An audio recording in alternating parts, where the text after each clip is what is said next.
do Inteligência Limitada, mas sim o Jan Van Allen. Ele é escritor, ele tem livros e fala sobre o mundo espiritual de uma forma que nenhum outro ser humano acreditaria que ele está falando, nem eu. Mas eu gosto muito das viagens dele, então vamos ver essa entrevista aqui que teve. São 3 horas de podcast, a gente não vai ver 3 horas, tá? A gente vai pelo menos a metade aí, mas é isso. Matéria. Aos 65 anos de idade biológica, o eu que nesse corpo está hospedado ainda está tentando descobrir o que é uma pessoa espiritualizada. Mas está nesse caminho ou não? Penso que sim, porque diariamente, ao longo dos últimos 30 anos, eu me questiono e me pergunto se estou alinhado com os meus propósitos de vida.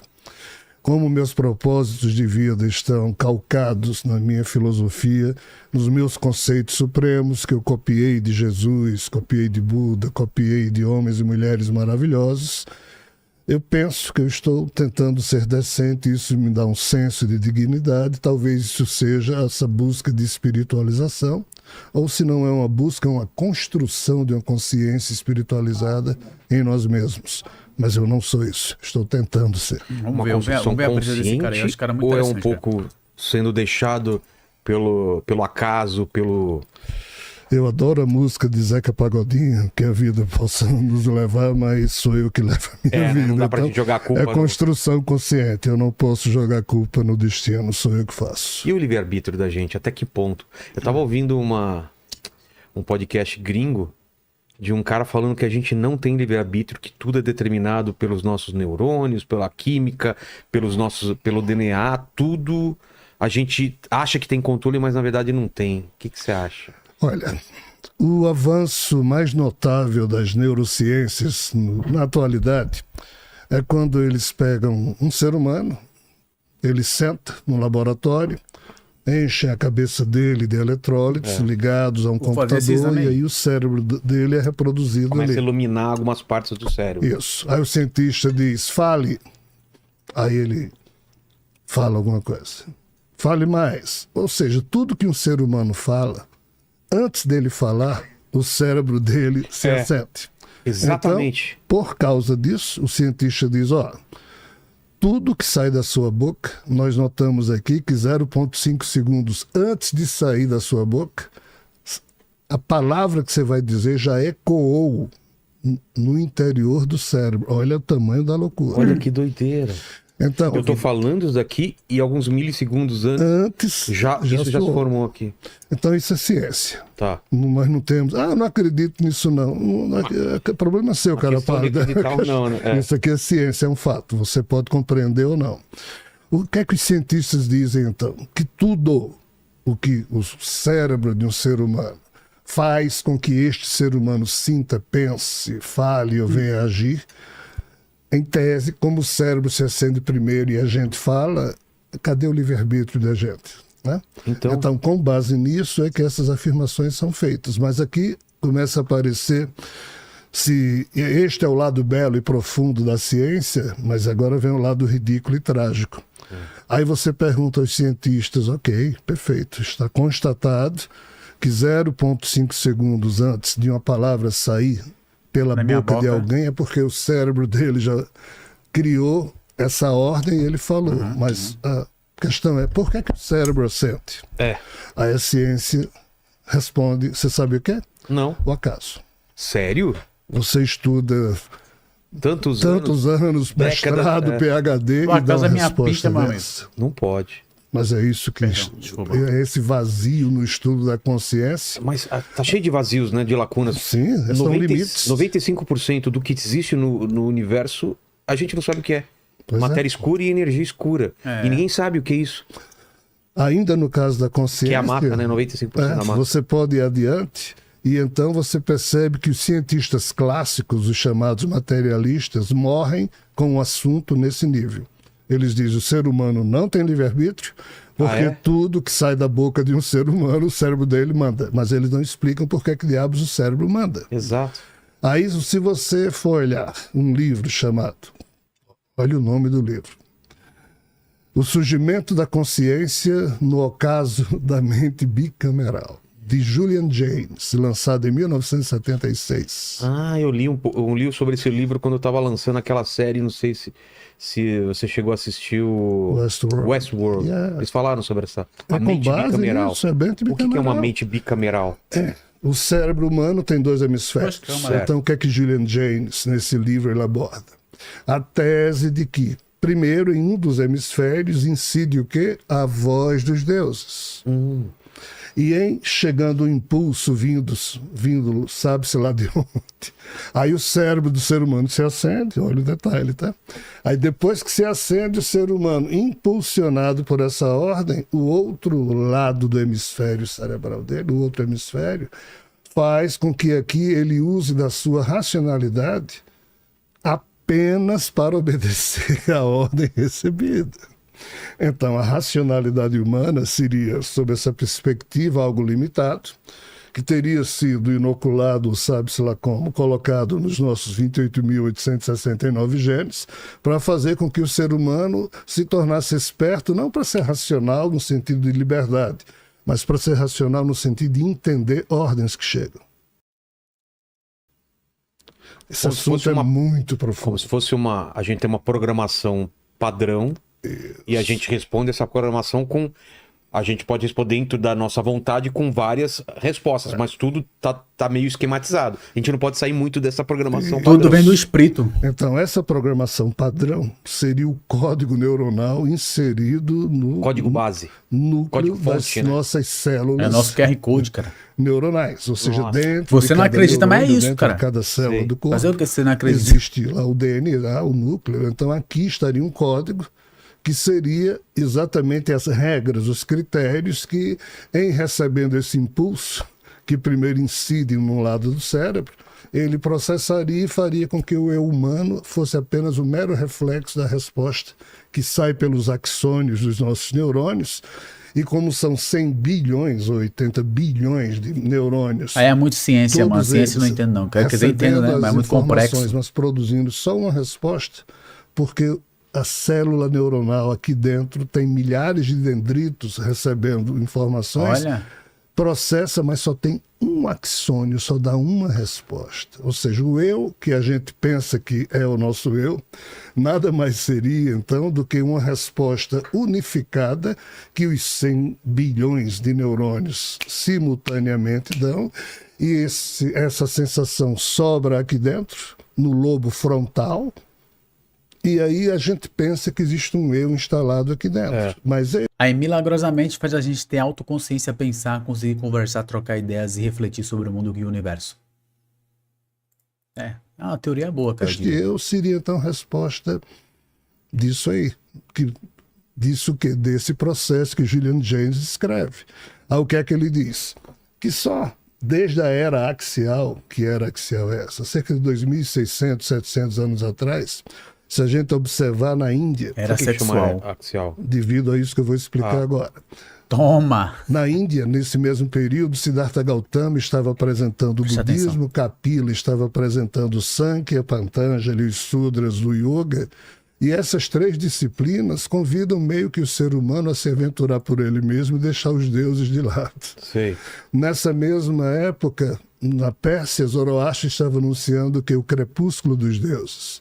Nessa mesma época, na China, Lao Tse e Confúcio estavam produzindo o taoísmo e o confucionismo, que convida o ser humano a ter uma doutrina de vida, uma educação, e não ficar submetido ao que chega dos deuses.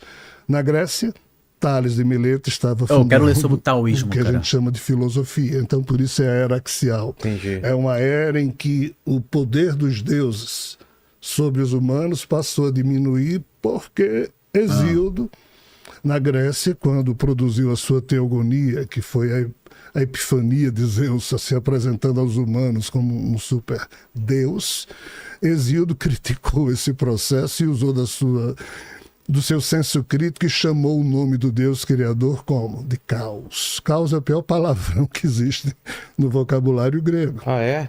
Então, Tudo era ordenado. O Javé da mitologia judaico-cristã, a Brahma do hinduísmo ariano, na mitologia grega é chamada de caos. Então, Julian Jaynes obra do cita caos. Hesíodo como exemplo de alguém que começou a usar da inteligência crítica num dos lados do hemisfério. Em outras palavras, o que é que Julian Jaynes tenta dizer? O estupro é inevitável, ou seja, vem a ordem. Mas se o ser humano, aí digo eu, que é isso que a gente fala no mental, não agir no primeiro impulso, isso aqui vem, aí você vê na sua consciência a vontade ou o pensamento ou o sentimento que surge, o seu eu observa e, num segundo impulso, decide agir. Ramana Maharishi, um dos maiores mestres do pensamento humano, diz o quê? Para além de todos os primeiros pensamentos e sentimentos que Rogério se acostumou a pensar que era ele, é que se situa o verdadeiro eu de Rogério. Então, esse jogo relativo à sua pergunta, o ser humano tem ou não tem livre-arbítrio? No primeiro impulso das nossas ações nós não temos. Mas no segundo impulso, quem aprende a despertar um eu profundo em si mesmo para não agir no primeiro impulso e não se confundir com o que se passa na sua cabeça como sendo necessariamente você, na hora que você distingue o eu profundo, observador, do eu usufruidor do que chega, nisso aqui, ao despertar espiritual. Por isso que é difícil você classificar alguém como espiritualizado ou não. Não é questão de tempo? Também, é uma questão de treino. psíquico.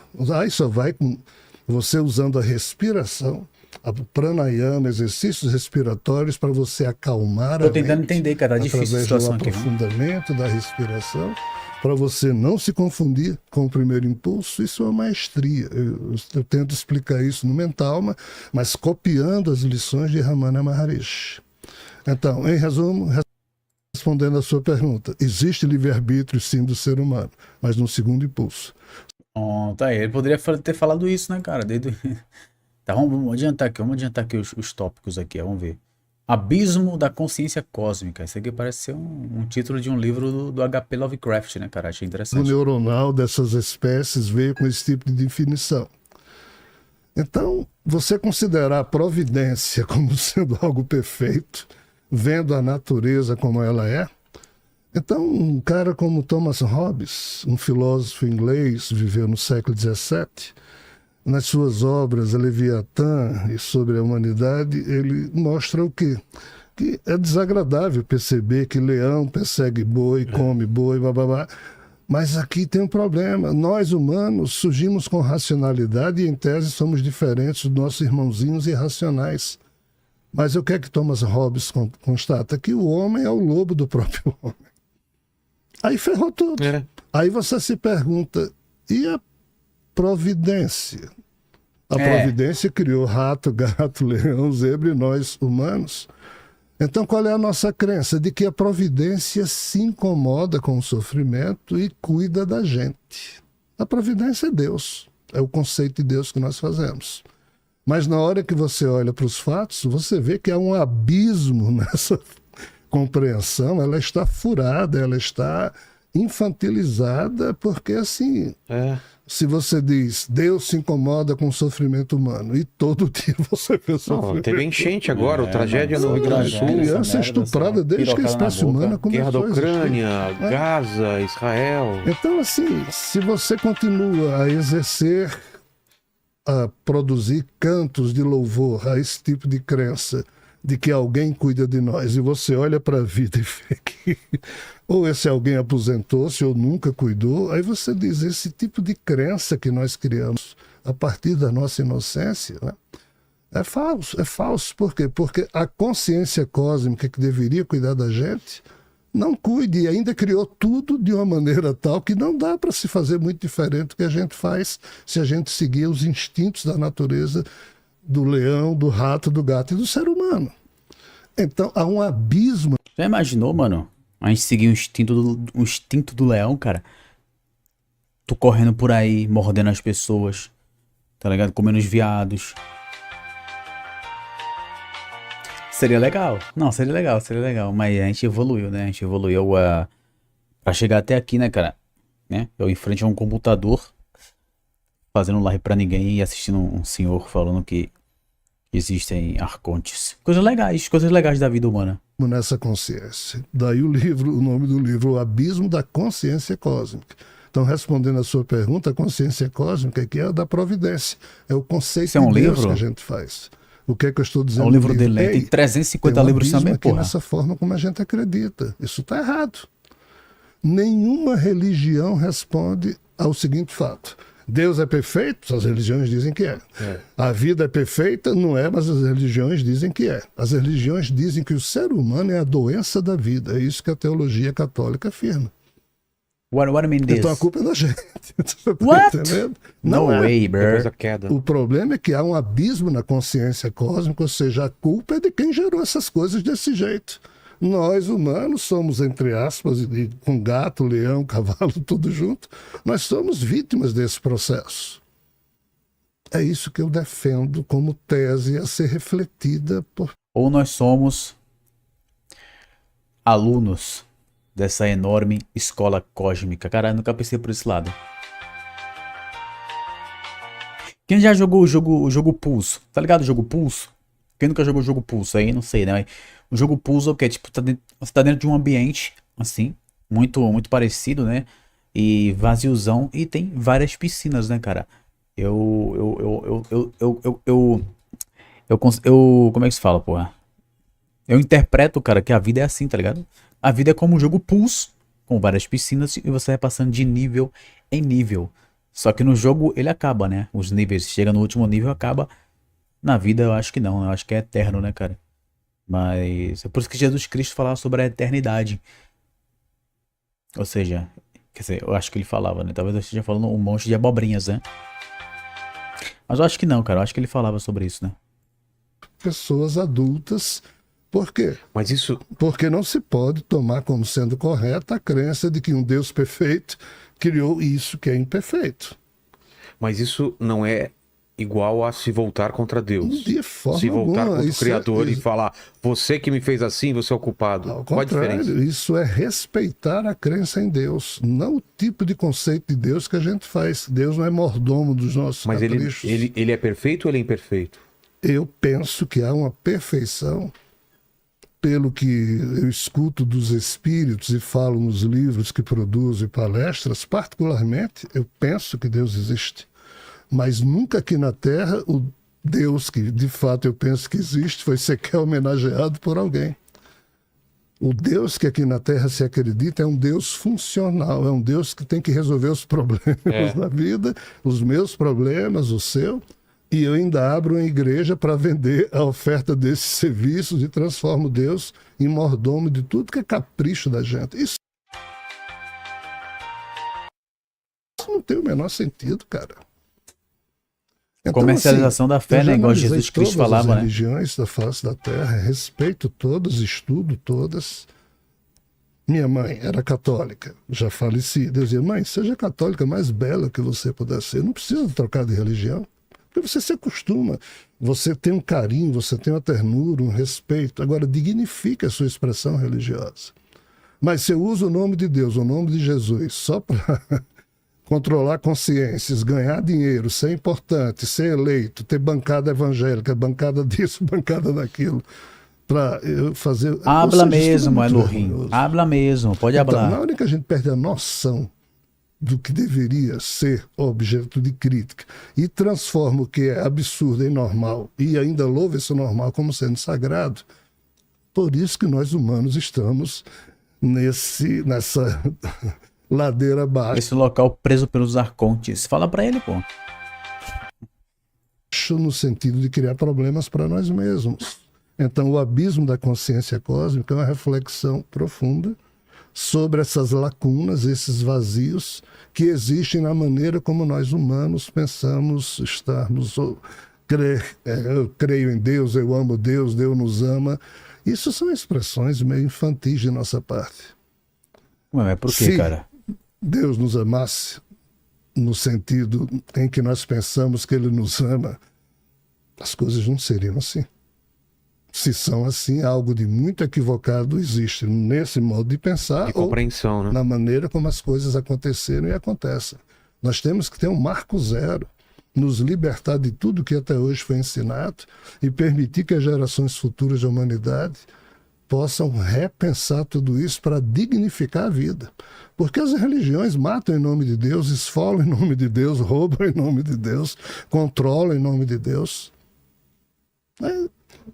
Eu posso citar aqui um fato. Existia um homem chamado Marciano Capella, que no século II, lá na Grécia, ele idealizou um sistema de ensino de extrema felicidade para os gregos, que é o trivium e o quadrivium.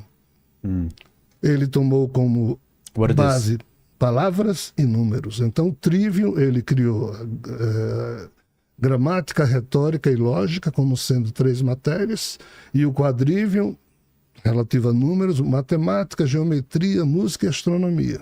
Essas 7 matérias, todo cidadão grego estudava. Surgiu o cristianismo. Isso foi 2 séculos antes do cristianismo. Surgiu o cristianismo. Agostinho de Hipona, no século IV depois de Cristo, resgatou essa obra de Marciano Capella, tentando fazer com que a crença católica, a crença cristã, estudasse isso. O que é que houve no século V e VI? Alguém impediu isso, acabou com o estudo e a partir daí a Igreja Católica passou a defender o quê? É melhor ninguém aprender a ler. Porque se você aprender a ler, você vai questionar, pode interpretar errado a Bíblia. Então, durante mais de 1000 anos, a Igreja Católica aplicou um obscurantismo intelectual em cima do pensamento europeu que ninguém na Europa sabia ler. Ou seja, veja o retrocesso. Então, nós não temos educação, entre aspas, pensada nos termos em que, penso eu, deveria ser pelos governos do mundo, pelas sociedades. Porque o tipo de educação que nós temos não nos convida ao engrandecimento pessoal. Cidadãos que construam caráter em si mesmos. São pessoas que se vendem a religiões, que transformam a religião em refúgio para resolver seus dramas, seus... Então, assim, isso tudo é muito esquisito. Só que... Cara, o que ele fala realmente faz um pouco de sentido, apesar dele ser lelé da cuca. Faz um pouco de sentido, né, cara? Realmente, cara, a igreja, principalmente a católica, né, surgiu lá atrás. Vamos falar do cristianismo de modo geral, né? Eles realmente fizeram isso daí que ele falou na Europa, né, cara? Por isso que quando os portugueses vieram pro Brasil, eles não sabiam ler, né, gente? Eu li isso em algum podcast na internet. Em algum podcast da internet que eles não sabiam ler, davam uns vídeos, né, pra aprender português e grego. Mas enfim, chega um momento, cara, quando a fé, o divino, né, se torna um estado, aí acaba trazendo muitas coisas ruins, né, cara? Como a gente já sabe aí na história humana aí, né? Não só com o cristianismo, como o islamismo também, né? Entre essas 2 religiões aí. Então é isso, cara. Bizarro, né, mano? Bizarro pensar assim, mas em algumas partes ele tá certo, em outras eu não sei.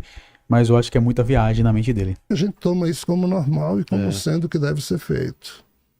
Aqui tá escrito Problemas no Paraíso, aqui na capa, aqui também. Paraíso é o paraíso original de Adão e Eva? O paraíso lá no céu, é o paraíso mesmo. Porque se há problema, um abismo na consciência cósmica... Vai ter problema? Em tese deve ter problema lá, e é isso que eu abordo no livro. Mas em relação a essa região onde na Bíblia fala onde estava Adão e Eva... O que você entende sobre isso? Éden. É o Jardim do Éden. Há 2 interpretações. Ah, é? Não é o mesmo lugar para onde a Bíblia fala que a gente vai passar a eternidade, é outro lugar. O paraíso, na gênese mais profunda, mais ancestral, se eu puder dizer assim, em termos de seu significado, seria algo que... Mano, foda que o jeito dele falar dá muito sono, cara. Eu tô com sono. Eu já tô com sono, cara. Eu tenho que... sei lá, bater a cabeça na parede para ver se eu acordo. Mas tá, vamos ver. Ele vai falar agora sobre o paraíso, né, e o Jardim dos Édens. Já existiria eternamente, muito antes desse universo ter surgido.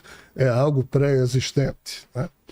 Mas assim, cada religião introduz o seu conceito de paraíso. Aí hoje a gente tem dezenas de interpretações, a coisa não funciona bem. Então, quando eu falo em Deus. problemas do paraíso, não é na questão de Jardim do Éden, não é tá. nada aqui na Terra, não. É lá nessa No mundo real.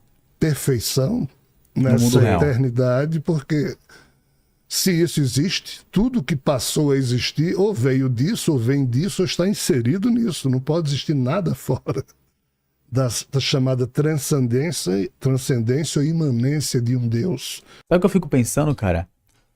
Vamos supor, o mundo espiritual realmente ele existe. Né? Vamos supor não, eu acredito nisso, né?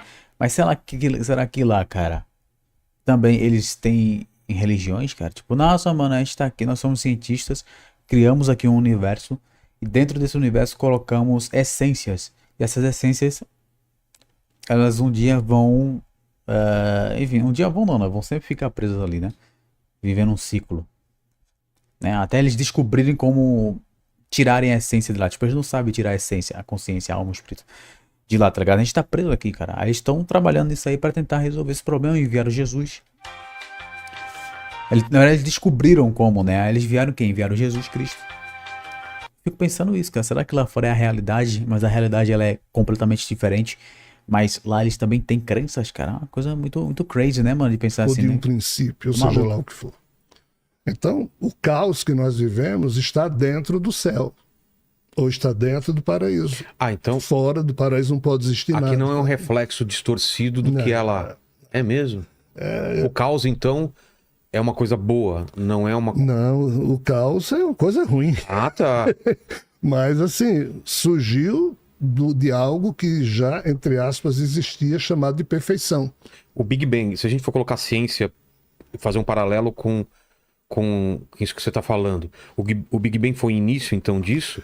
Era Big ordenado Bang, e o Big caos foi Bang. criando e depois... A gente teria que entender o seguinte. Porque a gente vive numa entropia, né? Onde as coisas caminham para o caos. Tudo que tem ordem, a tendência é que ela se desfaça, se envelheça, fique... Isso. É. De onde isso surgiu? Então, A mitologia ariana hindu explica o seguinte. Já existia algo, ou seja, um padrão de realidade, uma faixa de realidade, e a partir dessa realidade âncora, alguém lá expressou uma energia chamada rajas, eu estou usando agora as expressões Sei. do sânscrito, do hinduísmo. Essa expressão raja seria o Big Bang explodindo, tá? Fazendo um paralelo. tá. O surgir algo do nada é o que as mitologias chamam do ovo cósmico, que não existia nada, de repente surgiu um ovo cósmico, isso fez boom, aí saíram 3 coisas do ovo cósmico. Na mitologia chinesa, saiu o Yin, o Yang e Panku, o tal criador, que já existia no paraíso, que foi criar algo e cometeu algum equívoco e caiu no Yang. Ah, é?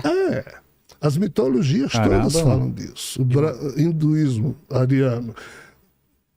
Anda seria uma expressão sânscrita que quer dizer ovo. Brahmananda é anda, o ovo de Brahma. Porque se na China é Panku, no hinduísmo é Brahma, criou 2 locas, o Brahmaloka e o Buloka, e caiu no Brahmaloka. Então, essa criação do ovo cósmico é o que hoje a ciência diz o seguinte. Chama de Big Boga, né? Tira só o ovo cósmico e coloca singularidade. Ah, seria, Aí a singularidade- o ovo cósmico seria a singularidade. Tá. Que a ciência já detectou que tem quarks e gluons lá. Quando fez boom, o tal Big Bang, criou 2 universos. E essa semana a ciência soltou mais O que? Eu não vi. 2 universos. O universo material e o antimaterial. Que Isso é verdade, cara? Agora fiquei confuso. Quando o Big Boga surgiu, criou o universo material e o imaterial? É uma pergunta. É uma pergunta. Vocês provavelmente não vão ler. Não vão conseguir ler, mas eu leio, né? É uma teoria.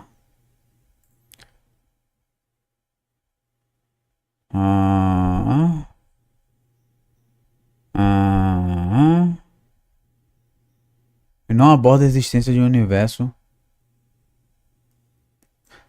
Tá, então deixa eu tirar aqui o Big Bang, né? Porque a teoria do Big Bang é outra fita, né? Não há uma data única. Não, animal de teta. Quando o universo material surgiu, veio junto o imaterial? É impossível saber. Eu não sei, não achei, cara. Será que eu sou analfabeto? Não sei, tô sabendo Coexistem? perguntar. As mitologias dizem isso há milênios. Mas a a energia ciência escura, chegou à a conclusão energia disso agora. escura e a matéria escura não poderia ser esse outro universo, ele grudado com o nosso, a gente não consegue medir, mas não seria a massa desse outro universo? Seria uma Eu tenho uma teoria, cara. Essa matéria escura é a influência. Não é matéria escura. Tipo, que a gravidade que existe no nosso universo, na verdade, é a influência do outro universo, que cria essa força que chamamos de gravidade. Que, na verdade, não existiria se a gente não tivesse um universo do lado do outro. É a verdade, tá? Isso aqui é simplesmente a realidade, mas ninguém vai acreditar, né? Obviamente, né? Mas influência gravitacional Exato, desse outro exato. universo que exatamente. Que doideira! Semana passada, os cientistas, esse é o 4º ou 5º trabalho no âmbito da ciência do século XX. Mas esse 21. anti-universo é o quê? O oposto desse? O que ele é? Não, é porque na hora do Big Bang, Sei, o Big Bang é o quê? Seria esse ovo cósmico, tá? Formado por quarks e gluons. O que diabos é isso? Quarks, segundo a ordenação dos fatos, são o que de menor pode existir em termos de matéria. Então, 3 quarks se unem com a cola dos bósons chamado gluons. Então, 3 quarks formam um próton, 3 quarks formam um nêutron. Aí vem uma força eletronuclear que junta o nêutron e o próton no núcleo. Aí vem outra força nuclear que puxa o lepton, que é o elétron, e forma um elemento químico. até o Para laptop que tinha. isso saísse Caralho. dessa explosão, foi necessário que existisse energia rajas, A Raja que são Casablanca. os elétrons. Aí lá estou voltando eu para a mitologia ariana hindu para juntar com a ciência para a gente poder entender. Na mitologia ariana hindu é dito que quando Brahma explodiu ou expressou energia rajas, um outro ser, na verdade seria Prabrajana. Brahma é o nome desse ser Prabrajana caído, tá? Um outro ser que estava do lado deste que errou, olhou assim e disse, isso não vai dar certo. Aí esse ser expressou a energia sátiva.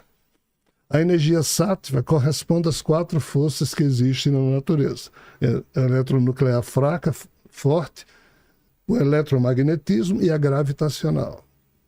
Essas 4 forças foi que transformaram essa sopa inicial chamada singularidade no mundo material que hoje nós vemos. Mas indo para a entropia que você falou. Aí um terceiro personagem olhou e disse, isso não vai dar certo. Eu tenho que expressar uma força que garanta que isso um dia vai acabar, porque isso começou muito errado.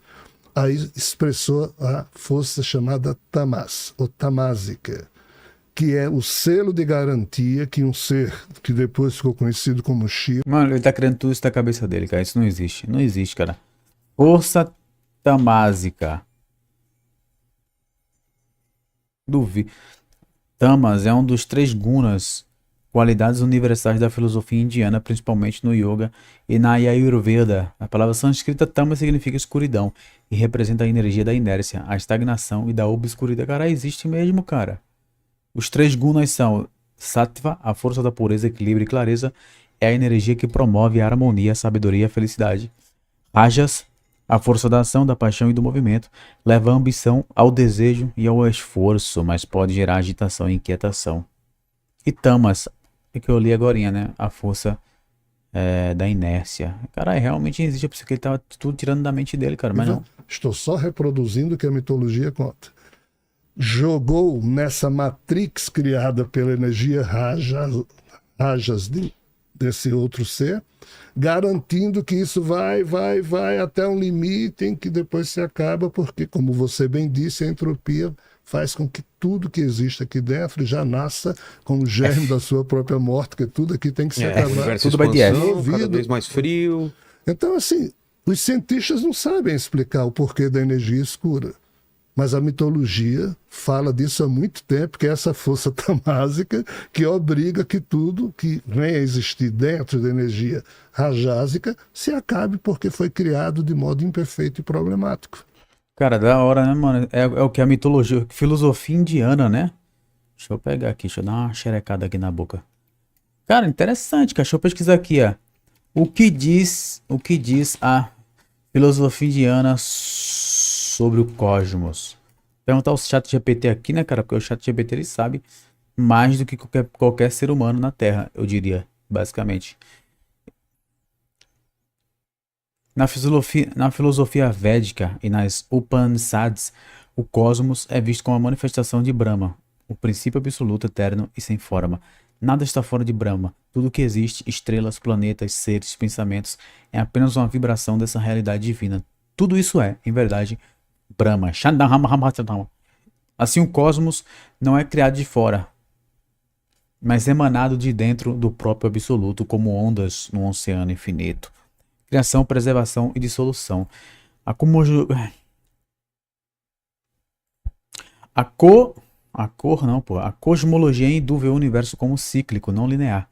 Cada ciclo é chamado de kalpa, que dura bilhões de anos. Nesse ciclo, Brahman cria, Vishnu preserva, Shiva dissolve o universo para que o novo possa nascer. Ou seja, o cosmos não tem início nem fim absoluto. Ele respira, pulsa e se renova eternamente.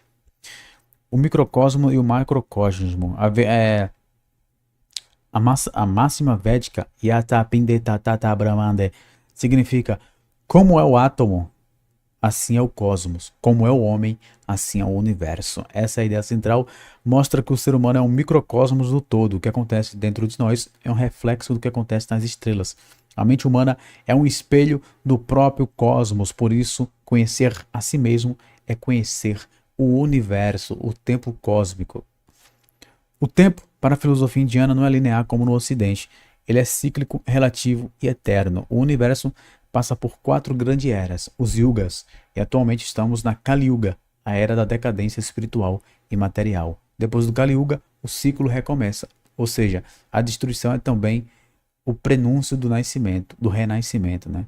O cosmos como Maya, ilusão divina. Segundo a Advaita Vedanta, embora o universo pareça múltiplo e sólido, ele é uma projeção ilusória, Maya da consciência. O cosmos é real em aparência, mas em sua essência é apenas Brahman brincando de ser muitos. Essa brincadeira divina é chamada de Lila, o jogo cósmico de Deus. Cara, interessante, né, mano? Tem uma coisa que ele falou aqui, ó. Cadê? O universo passa por 4 grandes eras, a gente tá na última, né? Na Kali Yuga. E pra parar pra pensar, cara, faz sentido, sabe por quê? O universo tem quantos bilhões de anos? A gente já tá há 14 bilhões de anos, cara, por aí.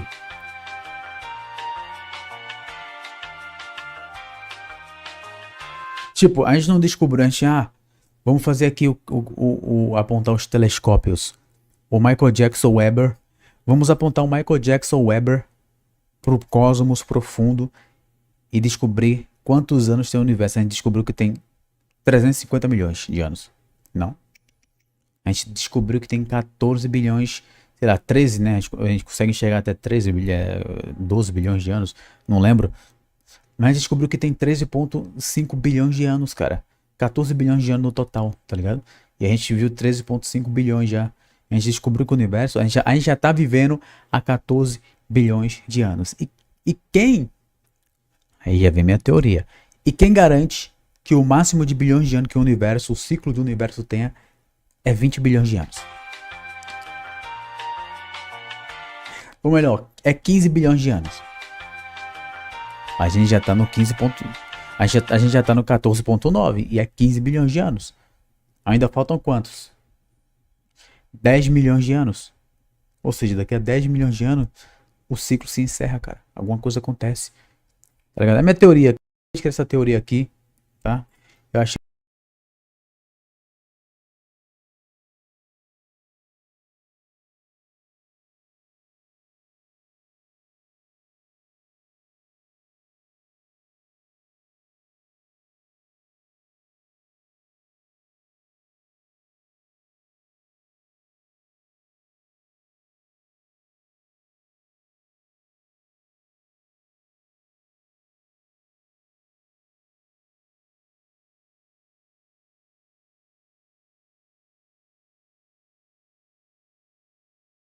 Cara, eu tava mutado, mano. Igual um imbecil, cara. Não.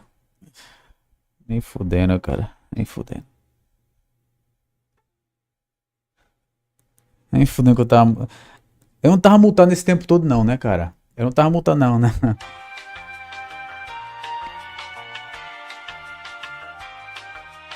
Eu não sei, eu acho que eu não tava, não. Não, eu vou até checar, cara. Eu tava mutado esse tempo todo, cara? Não, não, não. Eu não quero ler de novo aquilo, não, irmão. Eu não quero ler de novo aquilo, não. Tá? 14 bilhões de anos. Grande eras. E diz a não preservação e diz. Tá, tava não, tava não. Aham. Só foi o finalzinho, né? Enfim, fui ver aqui, né? Quantos anos tem a filosofia indiana, né? Ou seja, tem ali a filosofia indiana é uma das mais antigas tradições de pensamentos contínuo da humanidade, com raízes que remontam a mais de 4.000, talvez 5.000 anos, cara. Ou seja, é muito tempo, cara. Tá ligado? É muito tempo, mano. Aí eu pergunto, será que os indianos realmente estão errados?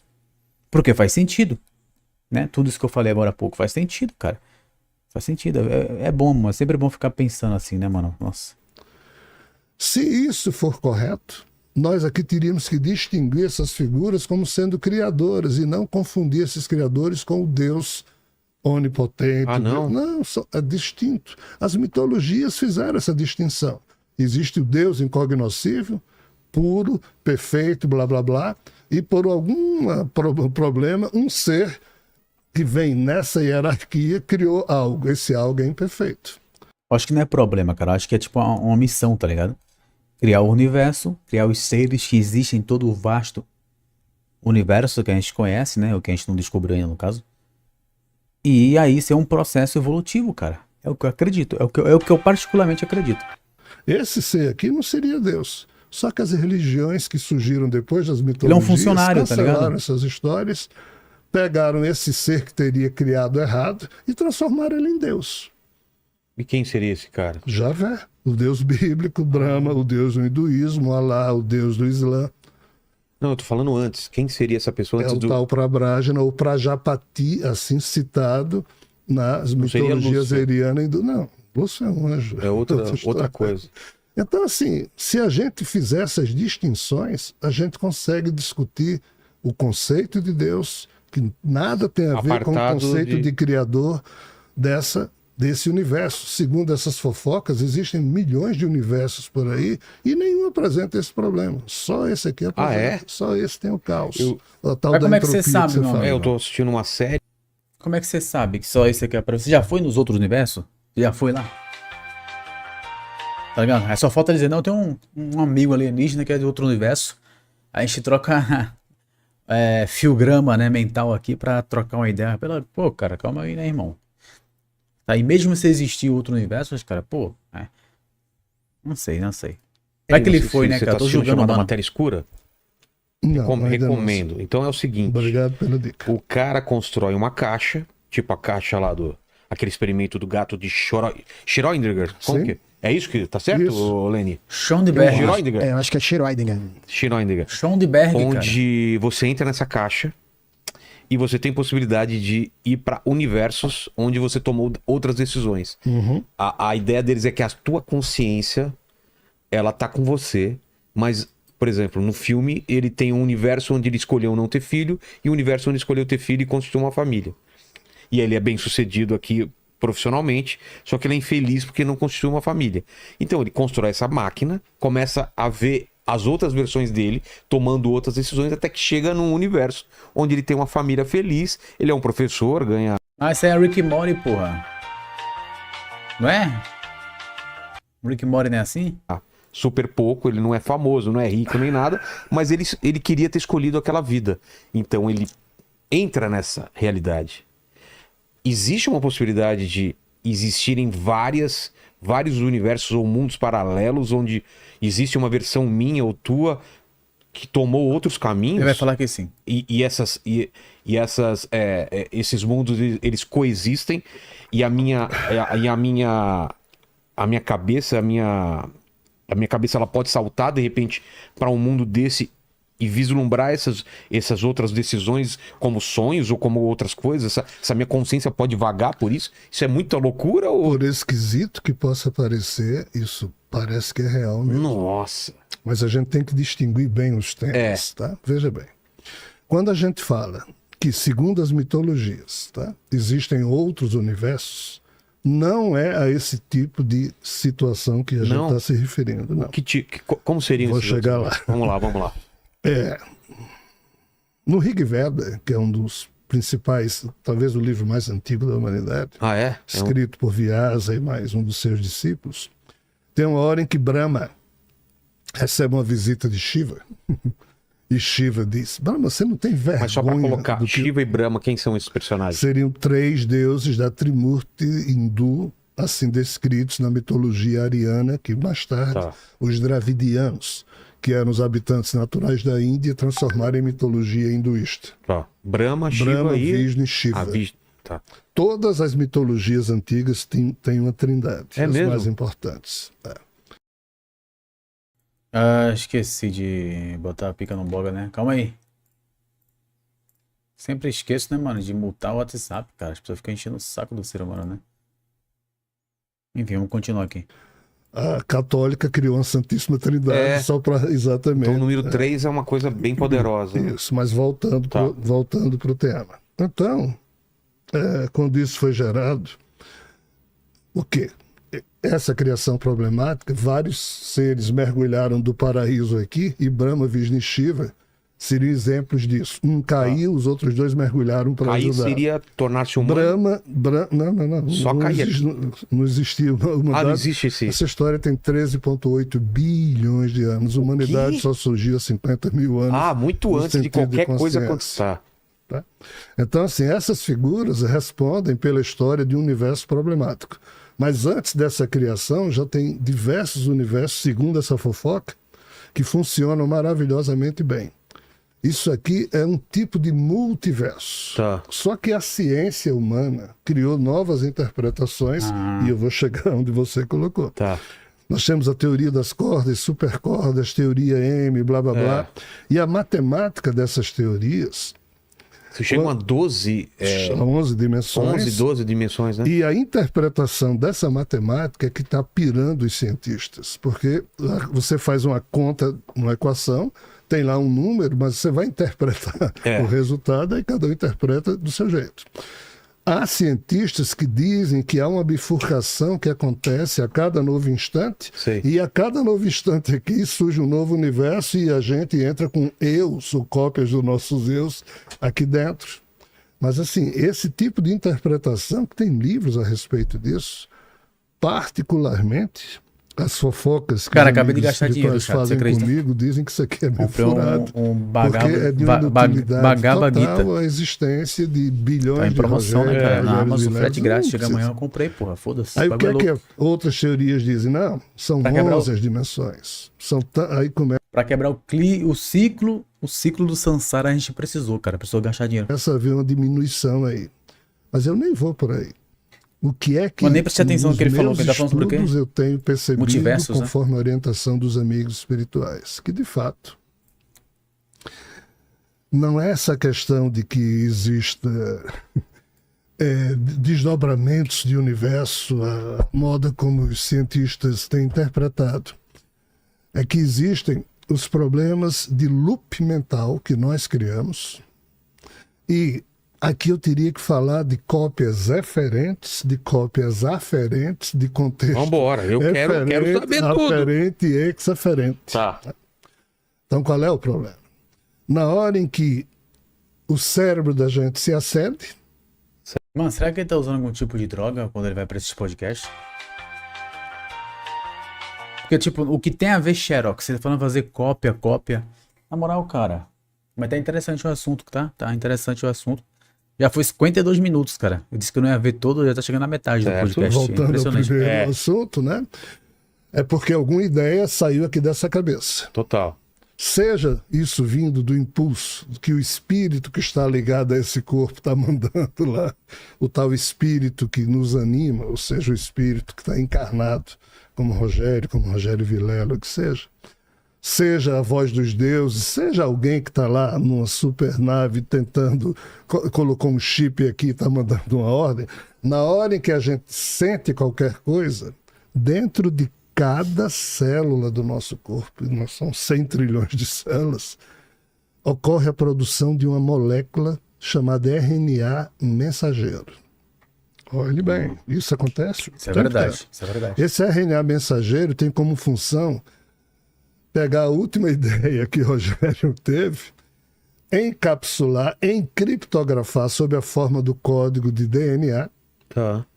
E na hora em que... Peraí, tá acompanhando, né, Lene? Tá, o negócio tá ficando complicado aqui, cara. Vai ser Tô até anotando aqui. Aí vamos lá. Até agora eu tô acompanhando. Vamos na lá. hora que você tem uma ideia ou uma sensação qualquer, Um lampejo, na tá. sua célula ocorre um processo de criação de novas moléculas para registrar esse lampejo no seu código de DNA para fazer parte do seu eu. Certo.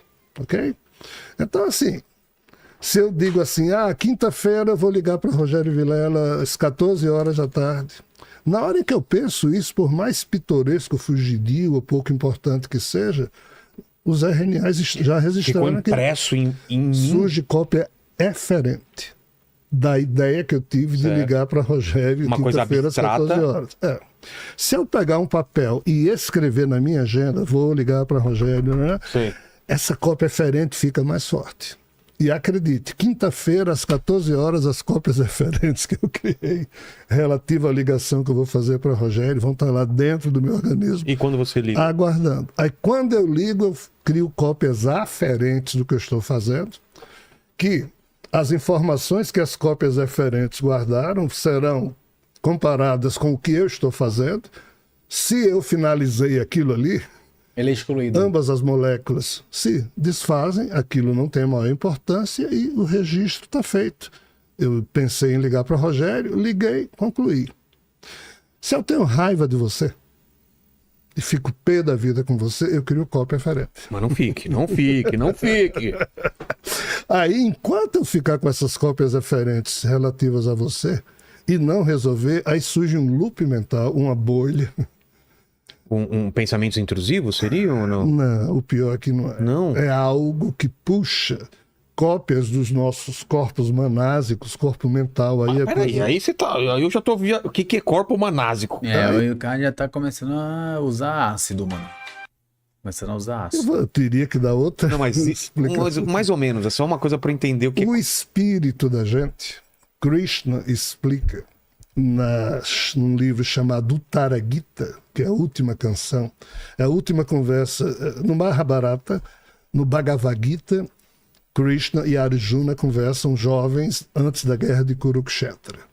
No Uttara Gita, que é uma outra canção do Senhor, os dois conversam já idosos, e nesse livro aqui, Krishna explica a Arjuna que o ser humano, ou ser híbrido humano, ele tem uma constituição setenária, são 7 corpos.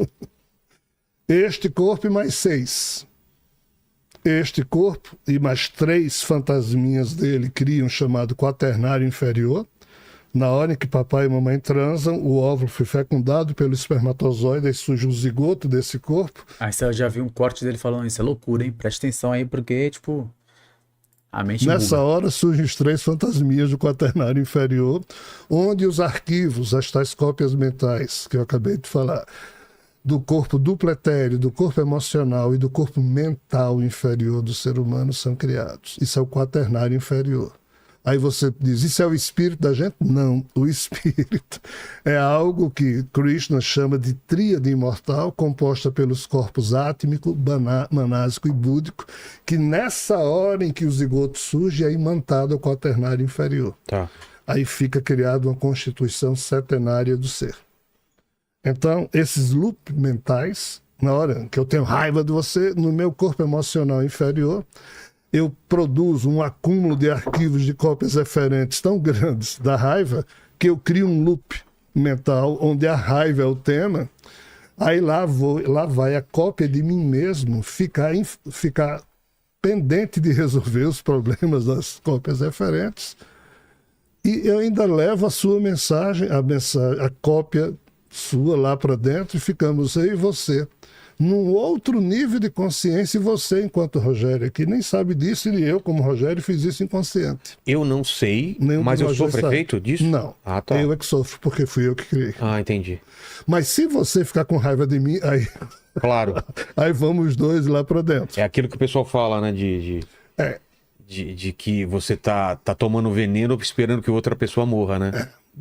Divaldo Franco e Joana de Ângeles dizem com muita propriedade: o mal que me faz mal não é aquele mal que alguém possa me fazer, mas sim o que eu possa desejar a alguém, porque isso me faz uma pessoa má. Sou eu que estou vibrando. Perfeito. Então, o loop mental de problemas mal resolvidos, que são criados a cada instante da vida, esses compõem um universo paralelo de realidades simultâneas, e sim, nós estamos emitidos lá dentro. Só que quando a gente está aqui acordado, o foco da nossa consciência está aqui. É. Mas Mano, da onde que ele tirou isso aí, cara? Ele começou falando sobre o... Quem falou isso aí? A filosofia indiana, cara? Não entendi muito bem.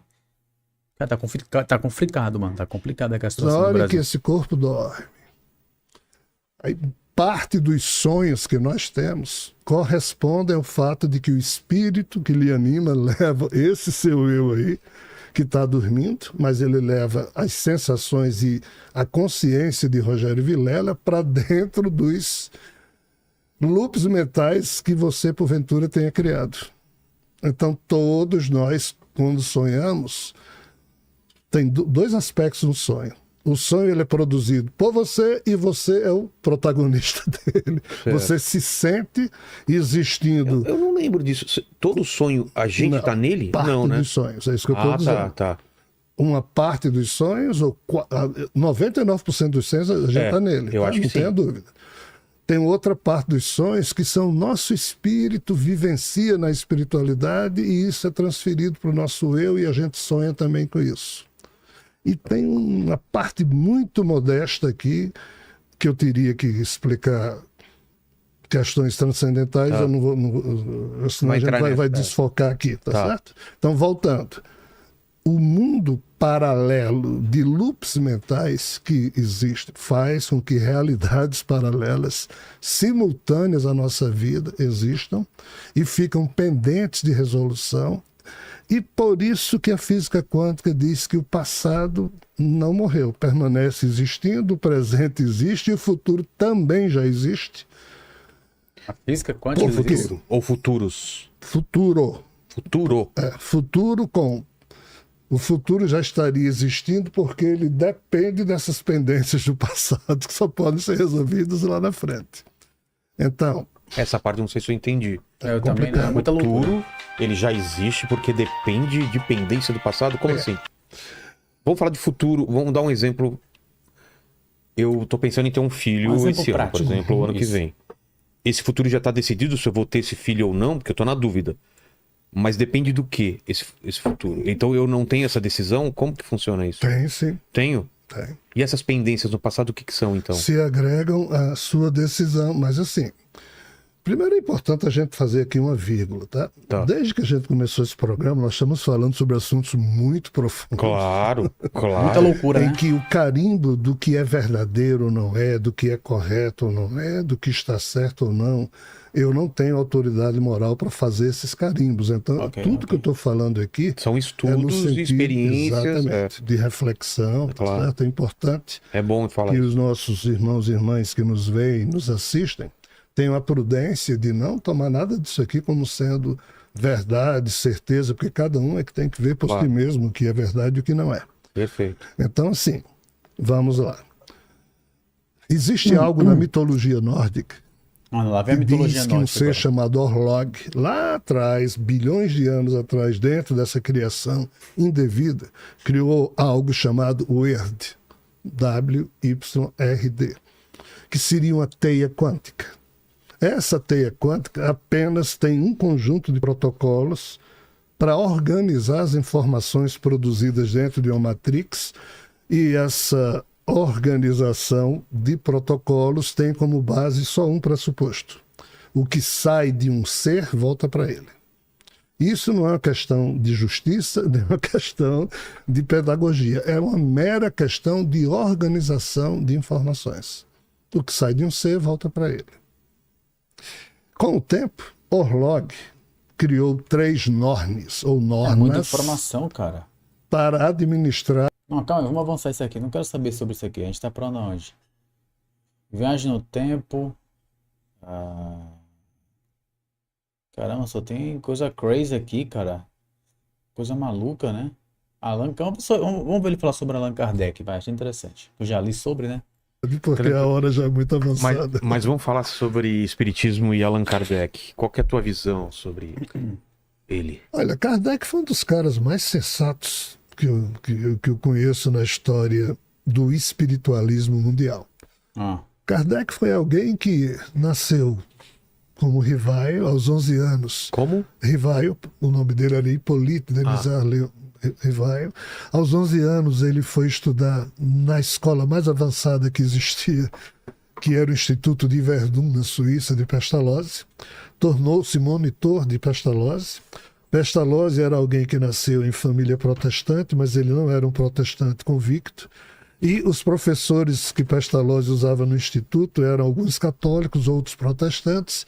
E o Hippolyte, que viria a ser depois Allan Kardec, cresceu formando a sua personalidade, percebendo o quanto seu mestre Pestalozzi ficava triste com as disputas que os seus professores católicos e protestantes tinham.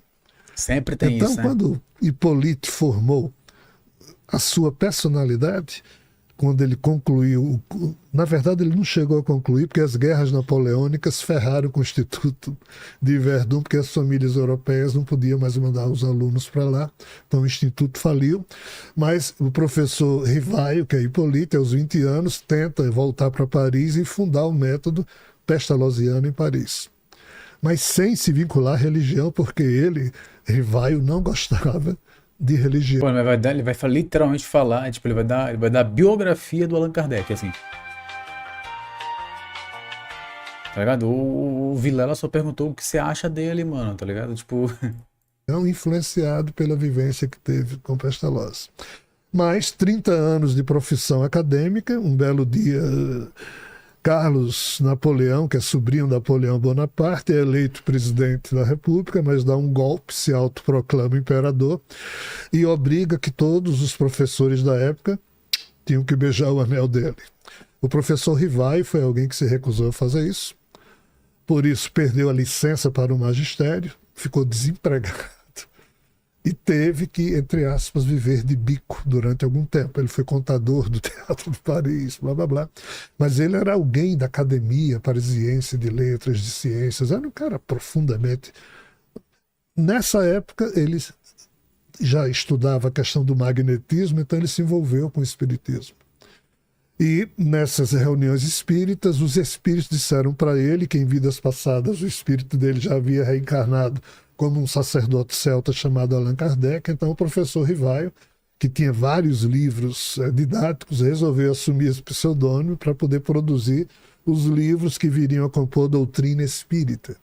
Mas ele não era cristão, ele não era católico, não era protestante, e ainda de, entre aspas, respeitar Cristo e os valores da época. Ele então, em 1857...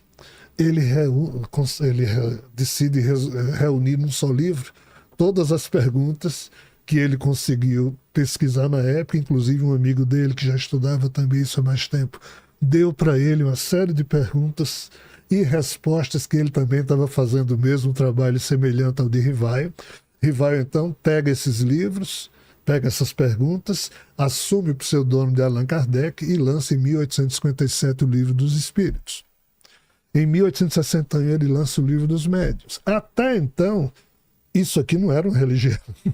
Era só uma doutrina espiritualista que tratava de assunto religioso sob uma ótica científica, porque o nosso amigo professor Rivaio, que se tornou Allan Kardec, era um eminente cientista. Eminente cientista da época. Só que... qual o problema? Quando houve o lançamento do Livro dos Espíritos e do Livro dos Médiuns, vários protestantes e vários católicos leram isso aqui e deixaram as religiões de origem e se tornaram espíritas. Isso aqui complicou o espiritismo, por quê? Porque essa turma queria rezar. trouxeram os hábitos das religiões. Aí foi que criaram os passes, né? Essas Foi coisas. quando, em 1864, Kardec se viu obrigado a lançar um livro chamado O Evangelho segundo o Espiritismo. Foi quando o Espiritismo, de uma tradição druídica celta, porque essa era a estratégia da espiritualidade, resgatar no mundo o velho método druide, que convidava o ser humano não a ser um devoto, mas a despertar os seus potenciais.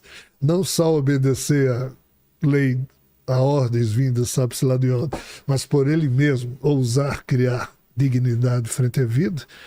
Mas a partir de 1864 o espiritismo se tornou cristão, porque os primeiros espíritas eram católicos e protestantes. A partir daqui houve uma distorção, e essa distorção, sincretismo. até hoje ela existe. Nunca que os espíritos iriam criar mais uma religião para disputar fiéis com as outras. Mas é isso que hoje o espiritismo se resume a fazer. A repetir a mesma interessante sempre dos o pinto 5 dele, livros né? de Quer dizer, Kardec. o Só ponto que de depois vista. médiuns maravilhosos terminaram complementando, junto com o trabalho de espíritos, tipo um Chico Xavier, um Divaldo Franco, figuras formidáveis que dedicam suas vidas ao bem. Então hoje o espiritismo é, entre aspas, um pouco de mais do mesmo, mas ainda assim tem muitas verdades e fontes maravilhosas de ensinamento para os seres humanos. Então Kardec, na minha ótica, é um pedagogo formidável que nunca se afirmou ser coisa alguma, a não ser alguém que estava reunindo as informações dispersas que os espíritos fizeram com que chegasse às suas mãos. Ele nunca se arvorou em nada. Pena que alguns outros vultos do espiritismo que terminaram surgindo querem ser mais kardecistas que o próprio Kardec, ou se esqueceram completamente do que Kardec disse, fez e deu testemunho. Tem mais alguma pergunta? Eu queria fechar com um assunto aqui. Tem mais alguma? Tem uma pergunta do Jorge aqui. Ele está pedindo para falar sobre o pesquisador mexicano Jacobo Greenberg e sua teoria eu sei que ele vai perguntar. sintérgica. Conhece? Conheço, mas não tem tenho algo. maiores comentários. Tá. Assim, eu não acho que tenha relevância para. Eu peço desculpas até pela avançada hora, não penso. Para finalizar, quem foi Lúcifer e qual que é essa ideia desse mal, né? O que é o... Aliás, só uma correção. Você pode repetir o nome, por favor? Não. Deixa eu ver aqui quem foi que perguntou. Foi o Jorge Pereira. Não, o nome do professor mexicano. Jacobo Greenberg e a teoria da isso É isso mesmo, sintérgica. tudo bem. Mas eu Não tem a não ver. teria maiores comentários a fazer. Lúcifer. Eis outro grande mal entendido. Ele realmente existe ou não? Existe, mas não é nada disso do que a gente pensa. Qual que é a maior... Vamos ver a pira agora aí sobre Lúcifer. A maior ideia de Lúcifer foi convencer que ele não existe? É a maior... Não, isso aí Vitória. seria do diabo. São coisas diferentes? São figuras distintas. O diabo, o O Lúcifer... diabo não Satanás? existia até que os templários precisavam receber a culpa de alguma coisa. O Papa da época do século XIV, junto com Filipe, rei de França e de Espanha, resolveram abrir um processo e dizer que os templários estavam cultuando Baphomet, Sim. que era a grande cabeça, mas essa grande cabeça só Shokman ou Rockman, que é a grande personificação da sabedoria, só que a Igreja Católica chamou isso do diabo, porque tinha um chifre. E esse chifre nada mais era, porque na época em que isso foi, entre aspas, concebido, ter um chifre era sinal de sabedoria, Ah, é? porque existia demo bom, demo ruim, Deus bom, Deus ruim. Se lembra que eu falei? Sim. Eis a confusão. Aí o nome de Lúcifer foi atrelado a essa figura do diabo desde o século XIV e XV para ferrar com os templários. Mais um desserviço que a igreja fez à humanidade, a Igreja Católica. A Igreja Católica prestou bons serviços em muitos campos, mas ferrou em outros tantos. Então, assim, onde é que está a gênese disso? Nos livros de Enoque. Quem é Enoque? Na perspectiva de que houve um tempo na Terra em que existiam os filhos dos deuses e os filhos dos homens. Os filhos dos deuses, os filhos dos homens eram aquele que um homem e uma mulher transavam, então Sim. os homens descendiam disso aí. Só que filhos de deuses, ou seja, seres não humanos, chegaram aqui na Terra, transaram com os humanos Exato. e criaram um tipo de descendência. Nestlings. E Adão seria o primeiro ser dessa descendência. O híbrido? Ah, Mas quem falou isso foi o Enoque? Acho que foi, né? Acho que foi o Enoque, né, que disse isso, né? Eu acho, não tenho certeza. Deixa ele Por falar aqui. isso que, diferente dos filhos dos homens, os filhos de Deus viviam 900 e poucos anos. É.